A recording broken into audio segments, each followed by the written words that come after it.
Bonjour à toutes, bonjour à tous. Le sujet de cette petite vidéo, équilibration et déplacement, nous allons étudier les fonctions processus, c'est-à-dire l'ensemble des activités à mettre en œuvre pour construire l'équilibration dans les déplacements. Dans la vidéo précédente de présentation, nous avons distingué deux grandes classes de tâches posant des problèmes d'équilibration. La dominante statique, organisée par rapport à la surface d'équilibration, ici entre mes deux pieds, et aux repères habituels, les yeux, l'horizontale, etc.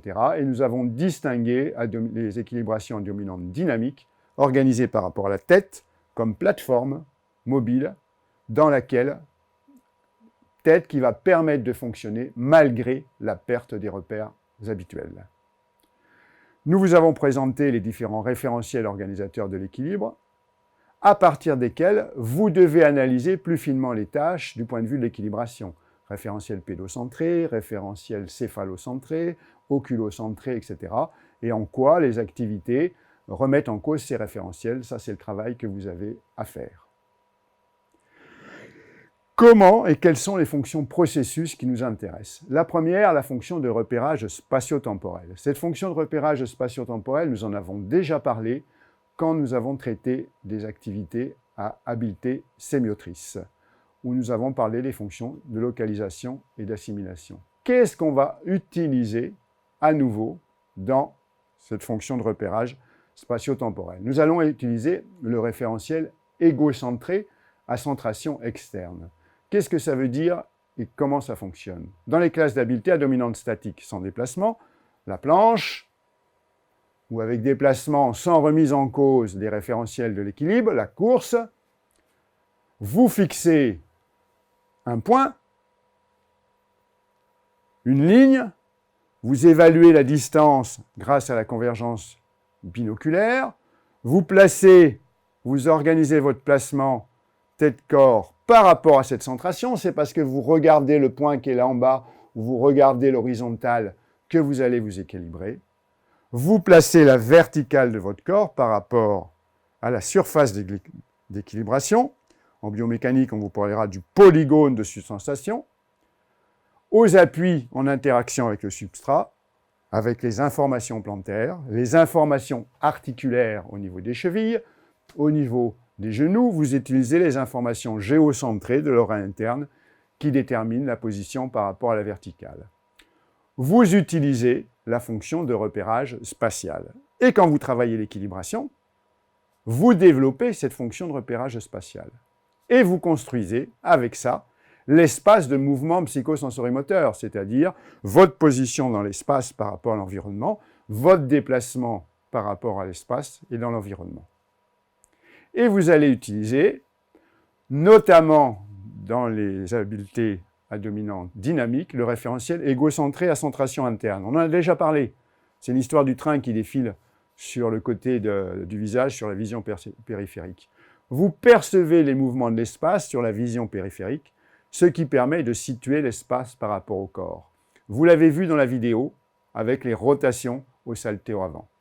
Vous percevez les rotations, angle, vitesse, vous percevez les déplacements, vitesse et accélération, et c'est toujours l'oreille interne.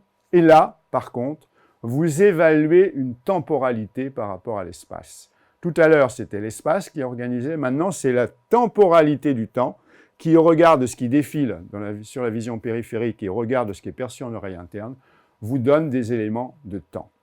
Vous complétez ça par des sensations et perceptions proprioceptives, non conscientes, la longueur des muscles, position des articulations, ce qui renvoie au schéma corporel, et vous le complétez par des centrations visuelles en vision centrale sur différentes parties du corps. Quand vous faites un salto, vous regardez vos genoux. Vous mettez en œuvre, à nouveau, la fonction de repérage spatio-temporel qui complète la précédente. On pourrait dire la fonction de repérage temporo-spatial, c'est pas très joli, donc on l'a laissé dans cet ordre-là, mais c'est bien une construction par rapport au temps qui est première. Et vous pouvez utiliser le référentiel exocentré et la construction de l'espace idéomoteur, c'est-à-dire une représentation de la position de votre corps dans l'espace personnel. Je rappelle que l'espace personnel, c'est l'espace du grand cylindre, et mobiliser les sensations correspondantes connues. l'expert en gymnastique, il n'a pas besoin de contrôler ce qui se passe. Il connaît suffisamment son corps pour avoir une représentation de ce qu'il doit faire. Y aller directement, vous voyez, moi je suis pas au point, hop, y aller directement, et faire correspondre des sensations dans les fesses, dans les pieds, avec sa représentation. Il utilise la fonction de localisation qui complète cette fonction de repérage spatio-temporel. Nous allons enchaîner pour étudier les deux composantes de toute action motrice, qui sont la posture et le mouvement, deux composantes continuelles qui organisent le fonctionnement du sujet. Alors, deux composantes dans la construction du mouvement. La première composante, c'est la posture. Vous voyez ici un petit bonhomme dans lequel ont été dessinées les zones d'amortissement que sont le bassin, que sont les articulations, etc., que sont le diaphragme. C'est tiré de Paoletti, un bouquin sur les fascias. Et donc la posture, c'est l'ensemble des modules organisés les uns par rapport aux autres et par rapport à la pesanteur. Qu'est-ce que c'est que ces modules? La tête est un module, le tronc est un module, les différents bras deviennent des modules, les jambes sont des modules. Ils sont organisés par rapport à la pesanteur, à la référentielle verticale, mais bien évidemment pas seulement, puisque cette posture devra aussi être organisée grâce aux différents référentiels pointés et définis par Paillard. Donc ces modules, ce qui nous intéresse, c'est qu'ils sont reliés les uns aux autres par la musculature antigravitaire, c'est-à-dire cette musculature qui tient le corps, qui est souvent une musculature profonde, mais qui comprend bien souvent un certain nombre d'extenseurs, qui comprend aussi une musculature dans le dos, etc. Elle est reliée aux autres par des muscles fixateurs, notamment dans l'épaule. Quand vous bougez l'épaule, vous avez entre les omoplates un certain nombre de muscles fixateurs comme le rhomboïde ou le sus ou sous-épineux qui participent de la construction de la posture. Et nous avons des muscles bi- ou triarticulaires qui vont permettre de faire le lien entre le ventre et le bassin, la cuisse et le genou, avec par exemple le droit antérieur. Cette posture, elle est régulée par un tonus. Le tonus, c'est l'état de tension des muscles. Et nous avons différents tonus qui vont participer à la construction de la posture. Le premier tonus, c'est le tonus de fond ou de base. Il est constitué de l'état de légère tension isométrique des muscles. Cet état de tension est involontaire et permanente, même au repos.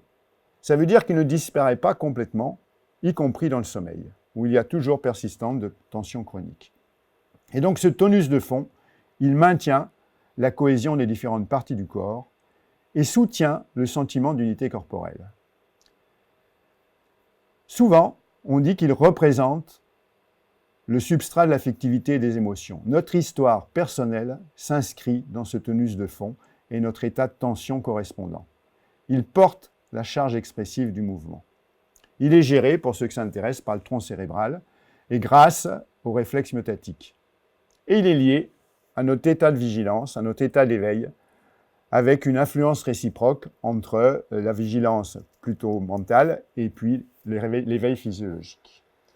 Et ce qui est encore plus important et qui va participer à la construction de la posture et au mouvement, c'est le tonus de soutien, ou tonus postural, qui se caractérise par des expressions toniques organisées au service d'une fonction spécifique et se traduit par des postures qui sont des prédispositions toniques. Ça veut dire quoi? Ça veut dire qu'en fait, on prépare la posture à l'action qui va suivre en préparant le tonus de soutien.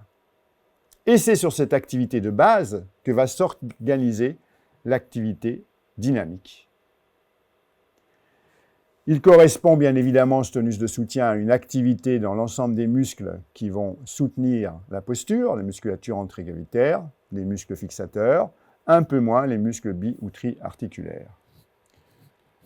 Il va donc participer à la construction de la posture et à son positionnement en anticipation par rapport au mouvement, ce que nous allons voir dans le petit film qui va suivre, c'est-à-dire que tout mouvement va avoir une composante téléocinétique qui va construire le mouvement et une composante qui va placer, organiser la posture pour permettre à cette posture de s'adapter au mouvement futur. Nous allons donc voir la fonction téléocinétique et la fonction éréismatique qui permet le maintien de cette posture. Et nous allons tout de suite dire qu'il va être nécessaire pour une équilibration réussie que cette posture fonctionne en anticipation des déséquilibres à venir, le débutant, lui, fonctionnant par régulation après l'action. Nous passons donc au petit film pour expliquer ces deux fonctions. L'équilibration suppose une solidité et une unité du corps qui est possible grâce à une autre fonction, la fonction éréismatique. En effet, toute action comprend deux dimensions, le mouvement lui-même et la posture qui supporte le mouvement. La posture, c'est un ensemble de mouvements, de modules organisés les uns par rapport aux autres et par rapport à la pesanteur. Ils sont reliés les uns aux autres par la musculature antigravitaire, par des muscles bi- ou tri-articulaires et des fascias qui s'organisent en chaînes musculaires et donnent la cohérence d'ensemble et la solidité au corps. Le tonus principal impliqué est le tonus de soutien. La solidité de la posture et la liaison aux appuis et aux extrémités en mouvement, comme ici dans l'escalade, est ainsi assurée par la fonction éréismatique qui favorise l'élaboration d'un support postural. Elle concerne principalement la solidité du tronc d'une part et la liaison assurée par les charnières d'autre part. On parle à tort de gainage, mais c'est essentiellement du gainage. Par contre, le mouvement est assuré par la fonction téléocinétique. Dans les équilibrations statiques, la relation à l'environnement est assurée par les appuis au niveau du centre de pression. Tout mouvement effectué par un membre sur la posture entraîne une modification de celle-ci. Régulation qui est effectuée par la fonction éréismatique. Regardez bien ici quand il va pousser, comment va se faire la transmission aux autres parties du corps grâce à cette fonction éréismatique. La qualité de l'appui en relation avec l'environnement, le déplacement du membre, la mise en mouvement d'une partie du corps et du corps lui-même, comme vous le voyez ici, sont assurés par la fonction téléocinétique sollicitant le tonus d'action qui va permettre cette propulsion, ce mouvement. Nous pouvons donc résumer les fonctions processus de l'équilibration sur ce schéma. En haut, la fonction téléocinétique, celle des appuis en relation avec l'environnement et celle qui va créer le mouvement. À gauche, la fonction éréismatique. C'est celle qui transmet les forces à l'ensemble du corps, qui crée la solidité du corps. Les deux regroupés, téléocinétique et éréismatique, constituant la fonction posturocinétique, adaptation de la posture dans le mouvement. Et enfin, la troisième fonction, dont nous avons déjà parlé, la fonction de repérage spatio-temporel. Vous venez donc de voir, sur un grimpeur, la fonction téléocinétique, c'est-à-dire celle qui construit l'action, et la fonction éréismatique qui, elle, soutient, qui permet aux charnières de s'organiser, au tronc d'être solide et qui permet la transmission et la solidité entre les appuis qui construisent le mouvement et la posture. Le débutant, il va fonctionner par feedback. Ça veut dire qu'il va rattraper au fur et à mesure ses déséquilibres parce qu'il n'a pas anticipé la posture en vue des déséquilibres à venir. L'expert, quant à lui, eh bien, il va fonctionner ce qu'on appelle par feed-forward, c'est-à-dire en anticipation des déséquilibres à venir, en organisant sa posture et notamment sa musculature de soutien pour préparer l'action qui va suivre. Le volleyeur, il se place dans une attitude active sur les avant-pieds, les bras placés, ce qui permet de mettre en tension l'ensemble de ses muscles et ce qui va lui permettre d'agir rapidement. Quand vous allez monter dans une barque, le débutant, il va monter dans la barque va basculer, déséquilibre. L'expert, il va monter dans la barque en ayant anticipé que s'il pose son pied sur la gauche de la barque, ça va aller vers la gauche. Donc, il va déjà organiser sa posture dans la descente de façon à avoir anticipé ce qui va se passer. Il a construit ce qui apparemment n'est pas utile dans le mouvement, mais qui va permettre d'éviter le déséquilibre à venir, qui va permettre à une réception de saut de se placer vers l'arrière parce qu'il y a une énergie cinétique qui va vers l'avant et pour éviter d'être déséquilibré. Voilà la différence fondamentale entre le débutant et l'expert. Et l'équilibration sera toujours à améliorer et à construire et ce sera bien souvent le premier problème à résoudre chez un débutant.